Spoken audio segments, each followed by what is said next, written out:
पुरुष वृंदावन बिहारी लाल की जय। आइए श्रीमद् भागवत महापुराण, जो कि एक दिव्य महापुराण है और इसके जो महात्म्य की चर्चा हुई है, स्वयं भागवत ने अपनी विशेषता के बारे में नहीं बताया, अपितु अन्य पुराणों ने भागवत की विशेषता को बताया है।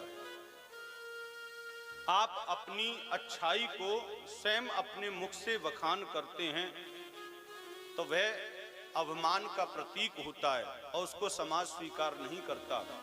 लेकिन जब पूरा समाज किसी एक व्यक्ति विशेष के गुणों की व्याख्या करता है तो महाराज वह सर्वोपरि हो जाता है, पूजनीय हो जाता है। ऐसे ही भागवत पूजनीय है। इसके जो महात्म्य की चर्चा हुई है वो पद्म पुराण के उत्तरखंड से 6 अध्यायों ने भागवत के महात्म्य की चर्चा करी है। 6 अध्यायों को यहां पर जोड़ा गया है। तो भागवत का ये सर्वप्रथम और पहला श्लोक है और कहते हैं पहला श्लोक, मध्य का श्लोक और अंतिम श्लोक सभी श्रोताओं को मेरे साथ में बोलना चाहिए। जो भी प्रथम श्लोक, मध्य का श्लोक और अंतिम श्लोक को गान करता है उसे संपूर्ण भागवत श्रवण करने का पूर्ण फल प्राप्त होता है। तो आइए मेरे साथ में आप लोग बोलेंगे, एक बार मैं बोलूंगा उसके उपरांत आप लोग बोलें। सच्चिदानंद रूपाय सच्चिदानंद रूपाय विश्वोपत्यादि हेतवे विश्वोत्पत्त्यादि हेतवे तापत्रय विनाशाय तापत्रय विनाशाय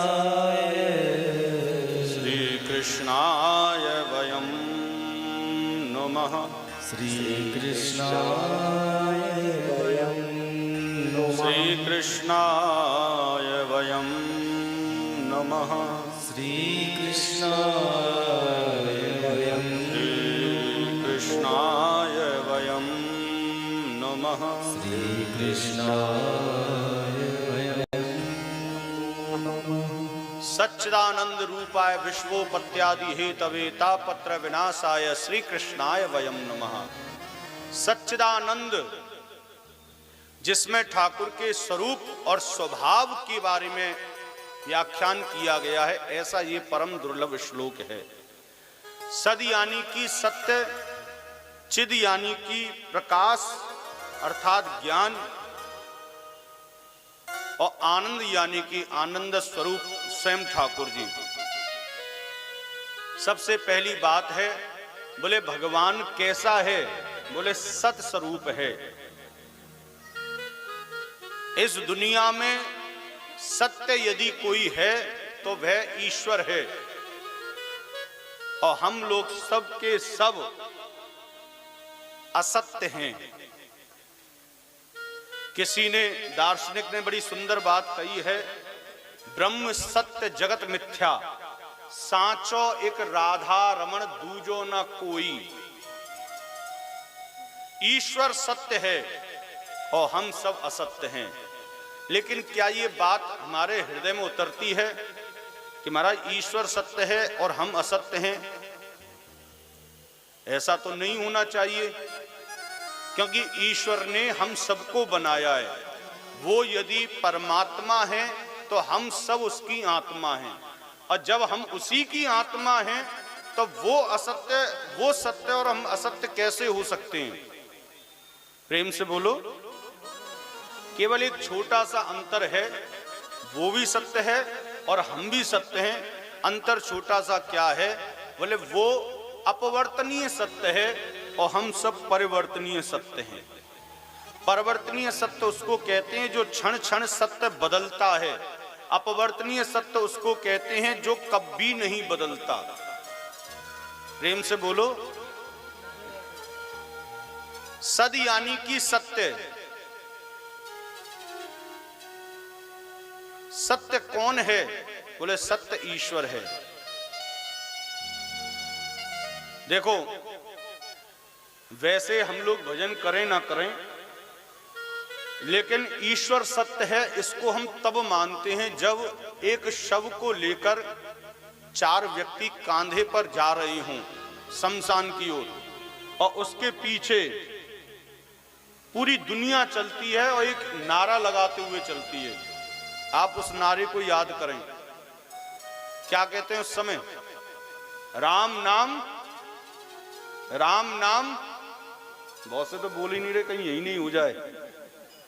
अरे क्यों घबरा रहे हो भाई, हम बैठे हैं ना। राम नाम, न जोर से बोलो, अरे पूरा बोलो। राम नाम, राम नाम। अच्छा, ये गलत तो नहीं बोला ना हमने? सब लोगों ने सही बोला कि राम नाम सत्य है। सत्य है कि नहीं? अब ये बताओ, घर में एक माला जाप कौन करता है? करते हो? राम नाम सत्य है, राम नाम सत्य है। ये अरे हद हो गई।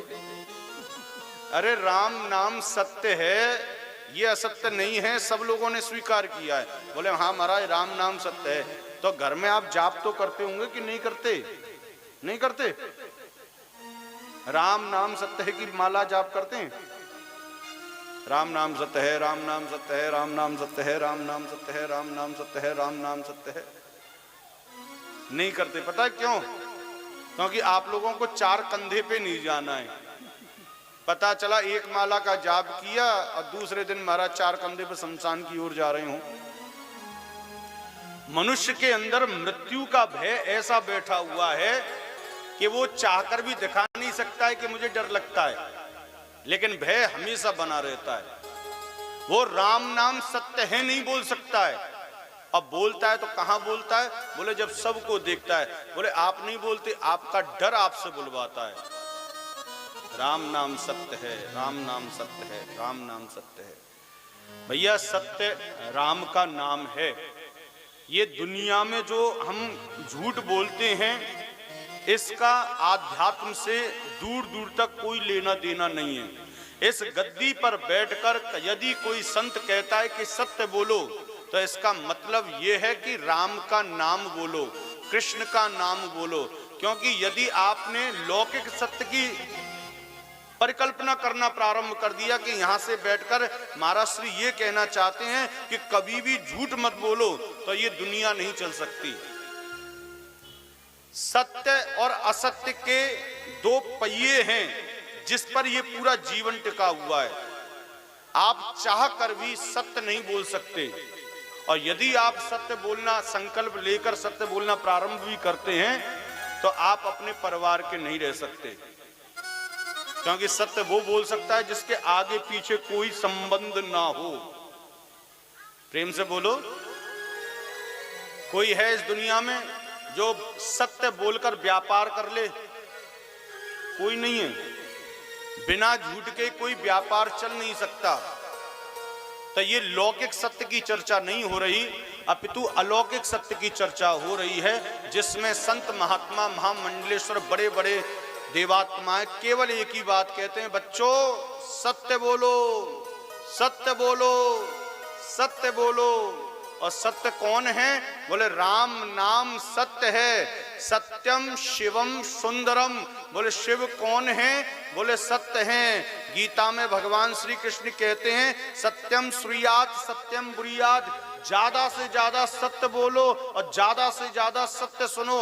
ज्यादा से ज्यादा ठाकुर जी का नाम बोलो और ज्यादा से ज्यादा ठाकुर जी का नाम सुनो। तो सत्य कौन है? बोले ईश्वर सत्य है। दूसरा है सच्चिदानंद में 3 अक्षर हैं, सद प्लस चिद प्लस आनंद इज इक्वल टू सच्चिदानंद। चिद किसको कहते हैं? बोले चिद कहते हैं प्रकाश को। चिद कहते हैं अपने बारे में जानने को। यहाँ पर जितने भी भक्त बैठे हुए हैं, भागवत क्या है? बोले चिद है।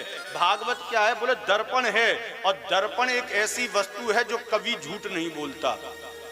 प्रेम से बोलो, दर्पण कभी झूठ नहीं बोलता है। आप अपना श्रृंगार करें और श्रृंगार करने के बाद में आप दर्पण देखें तो दर्पण ये बता देगा कि आपके चेहरे पर कहां पर ब्लैक पॉइंट है या दाग है, क्योंकि दर्पण कभी भी झूठ नहीं बोलता और दर्पण बहुत ज्यादा इंपॉर्टेंट है आज के समाज में। यदि ज्यादा बड़ी बात नहीं कह रहा हूं, यदि 10 दिन तक किसी को शीशा ना मिले ना, बेचारा डिप्रेशन में चला जाएगा। और माताएं तो 2 दिन सहन ही नहीं कर पाएंगी, वो तो कहीं आ रहा है सीधे 10 दिन, केवल 10 दिन। क्यों? क्योंकि दर्पण हमेशा सत्य बोलता है। आज आप लोग बैठे हैं भागवत रूपी दर्पण के आगे तो आपको डर लग रहा है, भय है अंदर से। पता है क्यों? क्योंकि आप लोग सोच रहे हैं कि हम सीता हैं या सूपनखा हैं। ये दर्पण है, ये देख के बता रहा है। आप अपने अंदर झांक झांक के देख रहे हैं, हम सीता हैं या सूपनखा हैं, हम राम हैं या रावण हैं,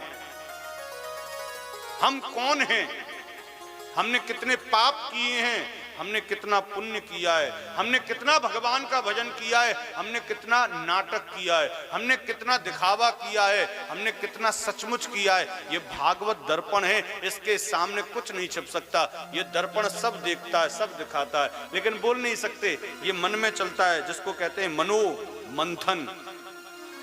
ये भागवत मन का मंथन करती है। चिद, चिद यानी कि प्रकाश, और आनंद, आनंद किसको कहते हैं? बोले जहां पर सुख और दुख बिल्कुल शून्य प्रतीत हो।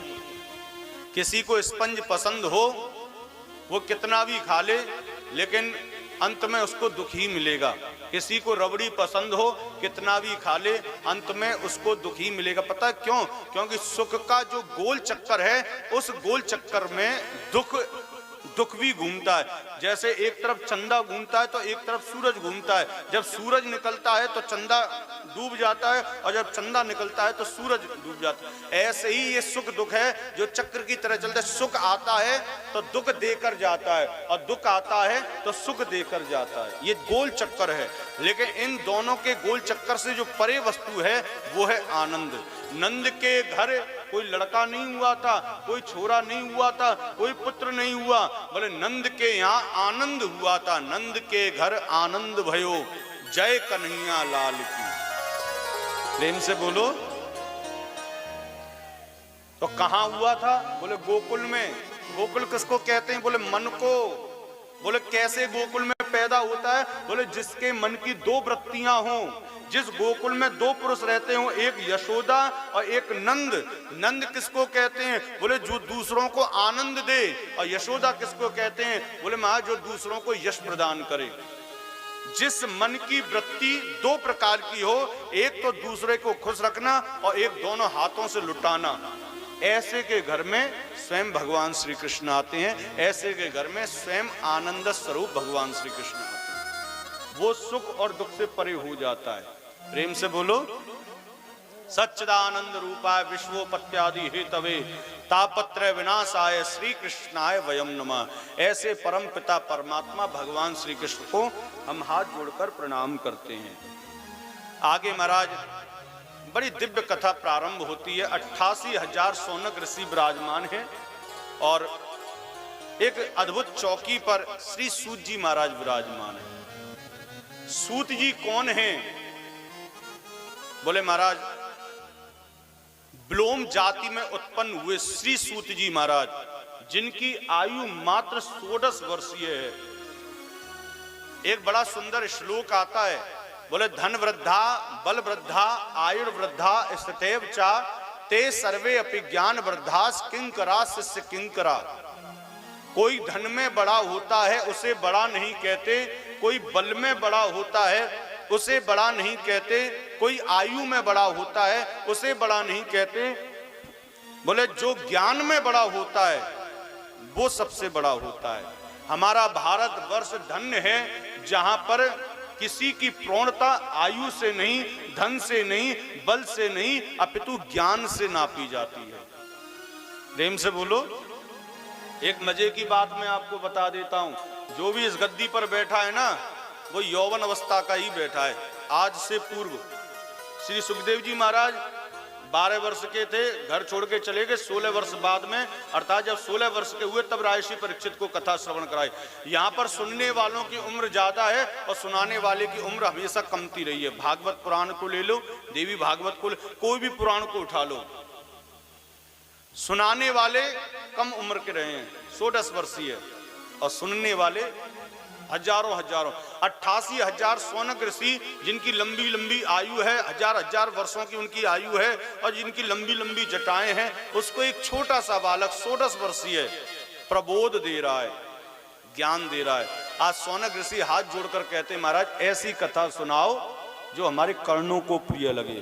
अज्ञान ध्वांत विध्वंसः कोटि सूर्य समप्रभा सूताख्यायि कथा सारम मम कर्ण रसायनम। ऐसी कथा सुनाओ जो हमारे कर्णों को प्रिय लगे।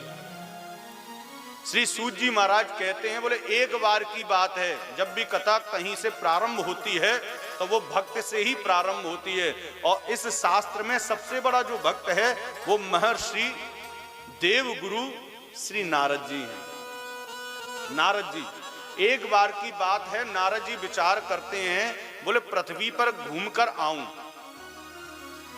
तो पृथ्वी को सर्वश्रेष्ठ मान वह पृथ्वी पर घूमने के लिए निकले। अहम तु पृथ्वीं यातो ज्ञात्वा सर्वोत्तमामिति पुष्करम च प्रयागम च काशी गोदावरी तथा। पृथ्वी को सर्वोत्तम मान नारद जी पहुंचे, लेकिन यहां पर नारद जी को शांति प्राप्त नहीं हुई। ना पश्यम कुत्रचित् शर्मः मन संतोष कारकम। देखो भैया, आप पूरी दुनिया में घूम आना परंतु शांति नहीं मिलेगी। नारद जी पूरी पृथ्वी पर घूमे परंतु शांति नहीं मिली। उन्होंने सोचा महाराज वृंदावन घूम के आता हूं। कहते हैं कि वहां पर भगवान श्री कृष्ण का उदय हुआ था, अवतरण हुआ था। तब नारद जी वृंदावन गए। तो शांति आपको कहां मिल सकती है? बोले वृंदावन में। ये कोई व्यक्तिगत शहर का नाम नहीं ले रहा हूं, मैं उस गांव का नाम ले रहा हूं जहां पर भगवान श्री कृष्ण की चरण रज पड़ी हुई है, जहां पर स्वयं भगवान श्री कृष्ण नंगे चरण चले हैं। वृंदावन प्रेम की भूमि है, जैसे बनारस ज्ञान की भूमि है, जैसे अयोध्या वैराग्य की भूमि है, जैसे कुरुक्षेत्र रण की भूमि है, ऐसे श्रीधाम वृंदावन प्रेम की भूमि है। तो यहां आप जाओगे तो क्या होगा? बोले यहां पर कुछ मिले ना मिले परंतु शांति मिलेगी। प्रेम से बोलो। और हम लोग फालतू में जाते हैं बिहारी जी के दर्शन करने के लिए, हाथ जोड़कर कहते हैं हे प्रभु ऐसी कृपा कर दो कि अगले महीने में मैं BMW खरीद लूं। हे प्रभु ऐसी कृपा कर दो कि मैं तुम्हारे दर्शन करने आया हूं, मेरी दुकान फटाफट चलने लग जाए। और बिहारी जी मनी मन सोचते हैं तू आ गया, अब तेरी दुकान पे ताला मैं ही लगाऊंगा। बड़ा नटखट है महाराज। आप जो कामना लेकर जाओगे वो कामना पूरी करेगा ही नहीं। बड़ा नटखट है। क्यों? क्योंकि वृंदावन प्रेम की भूमि है। अरे वहां तो सुकून मिलता है, वहां शांति मिलती है। ये गाड़ी घोड़ा व्यापार ये तो आपके बरेली में बहुत है, यहीं कहीं चले जाओ, यहाँ भी बिहारी जी यहाँ बैठे हुए ठाकुर यहीं से मांग लो। वहां वृंदावन जाके क्यों मांगते हो? थोड़ा ध्यान से समझने की कोशिश करना। इस दृष्टांत के माध्यम से किसी सिद्धांत को परिपालित करने वाला हूं। गुरुदेव श्री सूत जी महाराज सौनक ऋषियों से कहते हैं, बोले जब व्यक्ति की शव यात्रा निकलती है और सबको फूंक फांक कर आते हैं, तो फूंकने के बाद में एक छोटे से कमरे में उसकी तस्वीर रख के और आलू के ऊपर 2 अगरबत्ती जलाकर और कुछ लोगों को बुलाकर, है ना, ऐसा ही होता है, कुछ लोगों को बुलाकर और एक बढ़िया सुंदर बैठक बैठती है और उस बैठक में एक मौन मंत्र बोला जाता है। थोड़ा स्मरण करो कौन सा मंत्र है? हाथ जोड़कर, जो व्यक्ति मर गया उसकी तस्वीर सामने है और अगरबत्ती जल रही हैं और सब लोग आए हुए हैं बैठक में, और हाथ जोड़कर 1-2 मिनट के लिए मौन करते हैं और उसमें कुछ प्रार्थना करते हैं। पता है क्या? कि हे भगवान इसकी आत्मा को 2 करोड़ रुपए दे देना। ऐसे ही बोलते हैं? अच्छा ये नहीं बोलते। अच्छा ये, हे भगवान इसकी आत्मा को BMW गाड़ी दे देना, बेचारा मरते मरते भी वो नहीं पा पाया। ऐसा भी नहीं है। हे भगवान प्लॉट खरीदना चाहता था, इसकी आत्मा को एक प्लॉट दे देना। ऐसा भी नहीं, फिर क्या बोलते हैं बताओ ना, मुझे तो याद भी नहीं है? हाँ, हे भगवान इसकी आत्मा को शांति दे देना, क्योंकि इसने पूरे जीवन भर खूब धन कमाया, खूब गाड़ियों में घूमा, खूब दुकानें खोली, खूब व्यापार किया, इसने सब कुछ किया अपने जीवन में, सब कुछ प्राप्त कर लिया, लेकिन एक चीज प्राप्त नहीं कर पाया। क्या? सुकून, क्या? शांति। हे भगवान इसकी आत्मा को, तड़पती हुई आत्मा को, छपटती हुई आत्मा को, इच्छाओं से भरी हुई आत्माओं को, लालच से भरी हुई आत्मा को शांति दे देना। शांति का मतलब स्थिरता दे देना, स्थिरता, रुक जाए।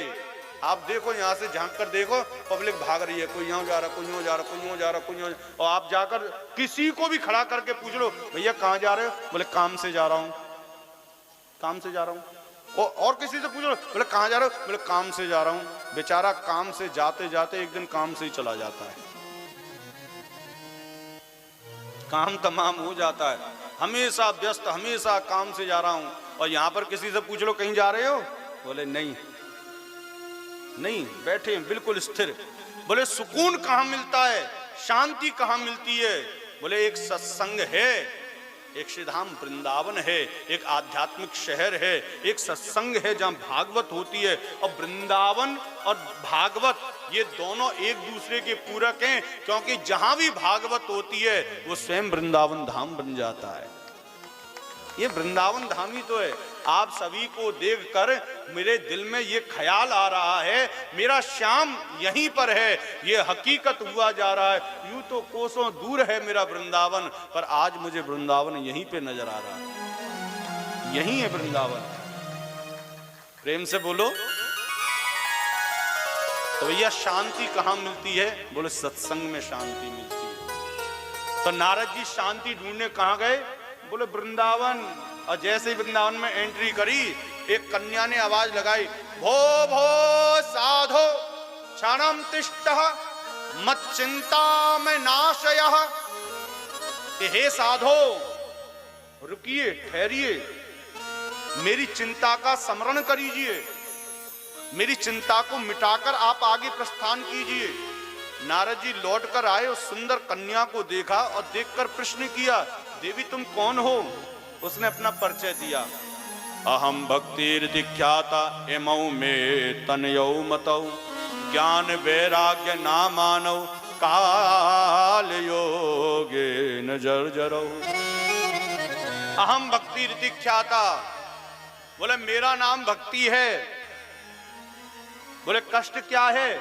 बोले कष्ट महाराज क्या बताऊं, मेरे दो पुत्र हैं, एक है ज्ञान, एक है वैराग्य, और दोनों के दोनों बूढ़े हो गए हैं। और मैंने सुना है कि यदि किसी के जीवन में संत आ जाए तो उसके जीवन में बसंत आ जाता है, अर्थात उसकी सारी जिम्मेदारियां, उसकी सारी चिंताएं समाप्त हो जाती हैं। आज मुझे आपके दर्शन हुए, मेरी समस्या का समाधान करो। मैं मां हूं और ये मेरे दो पुत्र हैं जो वृद्धा अवस्था में चले गए हैं।